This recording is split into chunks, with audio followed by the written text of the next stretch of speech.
আর শুরুতে যে খবরের দিকে নজর রাখতে হচ্ছে, ফের নোটাম জারি করলো ভারতীয় সেনা। দফায় দফায় এই নোটাম জারি করা হয়েছে। এবার উত্তর পূর্ব সীমান্তে নোটাম জারি ভারতীয় বায়ুসেনার। চীন, ভুটান, মায়ানমার ও বাংলাদেশ সীমান্তবর্তী এলাকায় নোটাম জারি। প্রথম নোটাম জারি করা হচ্ছে 6 নভেম্বর, পরবর্তী নোটাম জারি হবে 20 নভেম্বর। এরপর ডিসেম্বর এবং জানুয়ারিতেও নোটাম জারি করার কথা জানানো হয়েছে ভারতীয় বায়ুসেনার তরফে। নির্দেশিকা চলে এসেছে ইতিমধ্যেই। আকাশপথে মহড়া চালাতে পারে ভারতীয় বায়ুসেনা। বড় কিছু ঘটতে চলেছে সীমান্তে, সে কারণেই কি এই দফায় দফায় মহড়া? অবশ্যই সেদিকে আমাদের নজর থাকবে। তবে এই মুহূর্তে যে খবরের দিকে আমরা নজর রাখছি, যে নোটাম জারি করা হচ্ছে আগামী 6 নভেম্বর, প্রথম নোটাম জারি হচ্ছে মূলত উত্তর পূর্ব সীমান্তে। ভারতের উত্তর পূর্ব সীমান্তে এই নোটাম জারি করা হচ্ছে।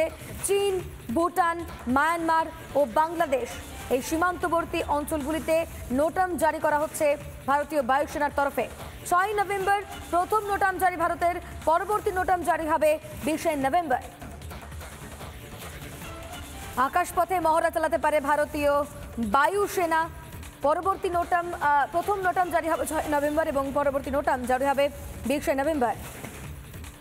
এছাড়াও ডিসেম্বরের 4 তারিখ এবং 18 তারিখ নোটাম জারি করা হচ্ছে।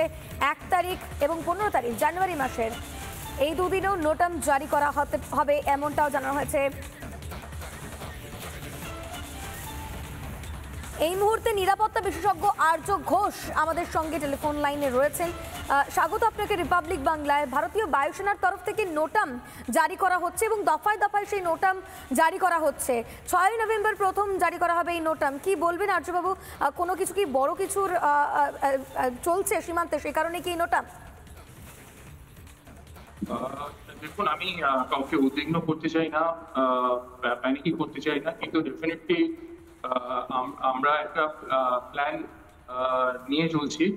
এবং আপনারা যদি গতকালের রিপাবলিক ইন্ডিয়ার অনুষ্ঠান লক্ষ্য করে থাকবেন, যদি কেউ দেখে থাকেন, তাহলে দেখবেন যে we have gone into offensive mode. মানে অফেন্সিভ মোডে আমরা গেছি, যেটা এই মুহূর্তে যে মহড়াটা চলছে ভারতের পশ্চিম প্রান্তের ক্রিক অঞ্চলে।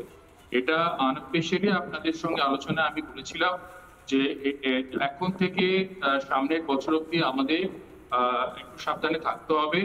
তাই এইখানে যেটা ব্যাপারটা হচ্ছে যে দেখুন, আমেরিকান ডিপ স্টেট এবং পাকিস্তান, তারা এখানে চায়না এবং রাশিয়ার সঙ্গে একটা যুদ্ধে জড়িয়ে পড়ার সম্ভাবনা আছে, বিশেষ করে রাশিয়ার সঙ্গে ন্যাটোর যে এখন সম্পর্ক। তো সেই ক্ষেত্রে দিয়াগো গার্সিয়াতে আমেরিকান যে আপনার ঘাঁটিটা আছে, সেখানে তারা B2 স্টেলথ বম্বার নিয়ে এসছে। আমি 3টে কোড আইডেন্টিফাই করতে পেরেছি, পিচ 13, পিচ 11, পিচ 14। তো এরকম কত নিয়ে এসছে জানা নেই, কিন্তু সেটা অনেক দূরে। তার থেকে ওদের কনভিনিয়েন্ট পয়েন্ট হবে আপনার ঢাকা, এবং সেটা ভারতের পূর্ব সীমান্তে এবং ভারতের পশ্চিম সীমান্তে পাকিস্তান। পাকিস্তানের পশ্চিম সীমান্তে তাদের অত্যন্ত মানে কি বলবো, ভ্যালুয়েবল অ্যাসেটে আমরা আঘাত করেছি বলেই আজকে তারা নূরখান এয়ারবেসের পুরো কন্ট্রোল আমেরিকান নেভি সিলরা নিয়ে নিয়েছে পাকিস্তানি আর্মির হাত থেকে। এবং তাছাড়াও আমরা সার্গোদাতে হিট করেছি। এই মুহূর্তে পাকিস্তান অত্যন্ত আতঙ্কে আছে, যেটা অনেক আগেই আমি বিভিন্ন মিডিয়াতে বলেছি যে ISI এবং পাকিস্তান ট্রাইফোর্সেস 3 বাহিনী, তারা কিন্তু অত্যন্ত আতঙ্কে। কেন ইন্ডিয়া যে অফেন্সিভ ফরম্যাটটা নিয়েছে, যে ফরমেশনটা নিয়েছে, সেটা যে কোনো মুহূর্তে ইন্ডিয়া ঢুকে যেতে পারে, মানে অ্যাটাক করতে পারে। সেই ফরমেশনটা ইন্ডিয়া নিয়ে নিয়েছে ভারতের পশ্চিম প্রান্তে। এবং ভারতের পূর্ব প্রান্তে এখন যেটা হবে, তার মধ্যে মনে রাখবেন উল্লেখযোগ্যভাবে, ওই ডেটটা না থাকলেও ডিসেম্বরের 16 তারিখ এটা কিন্তু ওর মধ্যে আছে, যে 16 তারিখে আমরা বিজয় দিবস পালন। তো সেই জন্য এই সময় একটা খুব গুরুত্বপূর্ণ সময়, কারণ সামনের বছর ইলেকশন ইয়ার, তো নির্বাচনটাকে ঘাঁটতে আমেরিকান ডিপ স্টেট কিন্তু খুব মানে আগ্রহী। এবং সেখানে শাসকের পরিবর্তন তারা কোনোভাবে রুখে দিতে চাইছে বলে আমার ধারণা। পশ্চিমবঙ্গের শাসকের পরিবর্তন, আমি রাজনৈতিক লোক নই, কিন্তু আমার observation as a safety and security analyst আমি আপনাদেরকে বলতে পারি এটা। এবং এখানেও কিন্তু অ্যাম্ফিবিয়াস অপারেশন হবে।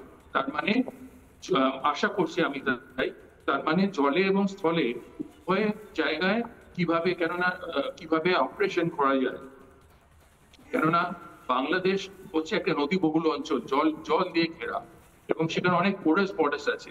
যেমনি বিশাখাপত্তনমে 2006 সালে আমি এরকম একটা মক ড্রিলের ছিলাম, সাক্ষী ছিলাম, যেখানে আমাদের রাষ্ট্রপতি আব্দুল কালাম ছিলেন উপস্থিত। তো সেই জন্য সেখানেও অ্যাম্ফিবিয়াস অপারেশন হয়েছিল। সেই জন্য আমাদের আমি আবার বলছি, প্যানিক না করে, অপারেশন সিঁদুর ইজ অনগোয়িং, এটা কিন্তু শেষ হয়নি। সেই জন্য আপনার গজরাজের জন্য আমাদের প্রস্তুত থাকতে হবে, অপারেশন সিঁদুরের জন্য প্রস্তুত থাকতে হবে। গজরাজ হচ্ছে যে এটা হবে, মহড়াটা হবে বাংলাদেশ সীমান্তে, যার জন্য নোটিস টু এয়ারম্যান জারি করা হয়েছে। এবং আপনাদেরকে আমি আরেকটা কথাও বলেছিলাম যে ব্রহ্মোস হাইপারসনিক ভার্সন, যেটা শব্দের গতিবেগ 1235 কিলোমিটার পার আওয়ার, তার 5 থেকে 25 গুণ বেগে যদি কোনো বস্তু ছোটে, সেটাকে হাইপারসনিক স্পিড বলা হয়, এবং তার ইউনিট হচ্ছে মাক, MACH, যেখানে 1 মাক ইকুয়ালস টু শব্দের স্পিড 1235 কিলোমিটার পার আওয়ার। তো সেখানে অনেকটাই লুকিয়ে রেখেও কিন্তু ব্রহ্মোসের স্পিডটাকে ডিক্লেয়ার স্পিড বলা হচ্ছে 6 থেকে 8 মাক, কিন্তু 8 মাক যদিও হয়, 8 মাক, সেটা কিন্তু আপনার প্রায় 9880 কিলোমিটার পার আওয়ার। তো সেই জন্য এটা ঘুম ছুটিয়ে দিয়েছে আমাদের প্রতিবেশীদের, বিশেষ করে যারা আমাদের শত্রু। এবং সেখানে ইউনুসের ভূমিকা এবং বাংলাদেশের আরেকজনের ভূমিকা আমি বলবো, সেটা হচ্ছে বাংলাদেশের সেনাপ্রধান, যিনি জামায়াতে ইসলামী শিবিরের লোক। এগুলো আমাদের মাথায় রাখতে হবে। বেশ, অনেক ধন্যবাদ আপনাকে আমাদের সঙ্গে থাকার জন্য। একেবারে তিনি যে স্পষ্টভাবে জানালেন যে কিছু একটা হয়তো হতে চলেছে, তবে মানুষ যাতে প্যানিক না করে সেই সতর্কবার্তাও দিয়ে রাখলেন নিরাপত্তা বিশেষজ্ঞ আর্য ঘোষ আমাদের সঙ্গে ছিলেন। অনেক ধন্যবাদ আপনাকে। এই মুহূর্তে আমরা যে খবরের দিকে নজর রেখেছি তা অত্যন্ত গুরুত্বপূর্ণ। এই সময়ে দাঁড়িয়ে উত্তর পূর্ব সীমান্তে নোটাম জারি করা হয়েছে ভারতীয় বায়ুসেনার তরফে। চীন, ভুটান, মায়ানমার, বাংলাদেশের সীমান্তবর্তী এলাকায় এই নোটাম জারি করা হচ্ছে। আগামী 6 নভেম্বর জারি করা হচ্ছে প্রথম নোটাম, এর পরবর্তী নোটাম জারি থাকছে 20 নভেম্বর। এছাড়াও ডিসেম্বর মাসের 2টি দিন এই নোটাম জারি করা হচ্ছে। স্পেসিফিকভাবে আপনাদের জানিয়ে দিই কোন কোন দিন: 4 এবং 18 তারিখ ডিসেম্বর মাসের, আর অন্যদিকে জানুয়ারির 1 এবং 15 তারিখেও নোটাম জারি করা হয়েছে।